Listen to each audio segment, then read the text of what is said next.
resentment to a non-call or to a call. And so, you really change. You become a coach and you become the same like all the other coaches. Diba? True, true. Kaya reklamo ka na talaga tungkol sa mga tawagan. As players, maybe not as much.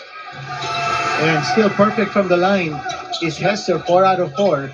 Lead is 7. A minute and 39 to go. Malapit na matapos ang ating first half, but lots of basketball remaining. A full half here and a full game later on between Ginebra and Blackwater in Group B action. Rowe to the hoop. Mintis, nakuha pa ni Andrada. 6 seconds. Alam ba ni Baroka yan? I think he is aware. He needs to take it and he will. And miss. Andrada unable to track it down. Here come the white shirts. Esther nagmamadala. Iniwan kay Newsom. Newsom look away. Sabay tira. At may foul si Rome De La Rosa daw. Sabi ni referee Amparado. Napakamot na lang ng ulo yung mga Magnolia coaches. But kung maipasok ni Newsom itong dalawang free throws, that lead will go down to 5. Makita natin, tumatakbo ang Meralco. Ito lumipad, oh. And spending in parang sasakyan sana ni Newsom si tama. De La Rosa. And I guess that's where the foul was. He was in the way, but well, he had to suspend himself mid-air to be able to take off for a shot.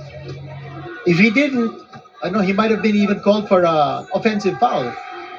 But ito yung tira, and the lead is 5. Can you imagine? Sa dami ng magandang nagagawa dito ng Magnolia, they're up by only 5 at this stage. well, Meralco had a run at the start of this second quarter, and then Magnolia took over, but now it's Meralco with the momentum one more time. Can Magnolia get some more points before? I think Meralco's done a good job taking away yung pick and roll. Oh, look at those moves from Jerome Lastimosa. And Cliff Hodge took a spill because this guy. Dapat mapanood ulit natin yun. Watch this baseline move. Eto. Whoop! Whoop! Whoop! Eto. Biglang nawala. Bumagsak. That's what you call an ankle breaker. If that shot had gone in, though, that would have been like play of the week, perhaps, as we see. Lastimosa will be heading to the line. Lastimosa coming off the bench in this game. And so far, ilan naman natitira? 7 points here for Lastimosa. Review na naman din. May review siya. I wonder what they're trying to find out right now. Kita natin si Hester is the one talking in that huddle of Meralco. So he's taking over the leader's role here and not Newsom. Sandali, pinakinggan ba si Hester? Siguro naman. Palagay ko naman, malaking tao siya. Kailangan pakinggan mo, makinig ka. Kasi magalit eh. Baka sabihin ng mga Meralco, sandali, kinakausap ko kami, nakaka 6 points ka lang eh. Magbigay ka naman ng konting contribution, na mas marami. I'd really like to know what the review is about. I mean, there was a foul against a Meralco player. Lastimosa hit the drove and missed the layup, but we'll find out soon as referee Amparado crosses to tell Mark Luzon what to announce to the stadium crowd. After the official review, it's a second personal of Cliff Hodge. Where? Substitution for the Meralco Bolts. Yung pagbagsak niya was deemed a foul? Not really sure where the foul was there. Well, si Cliff Hodge natawagan ng foul. Oh, nahulog ka na nga eh. Oo. By the way, you cannot challenge a foul call unless you want to downgrade an unsportsmanlike or a disqualifying foul, or you want to upgrade it.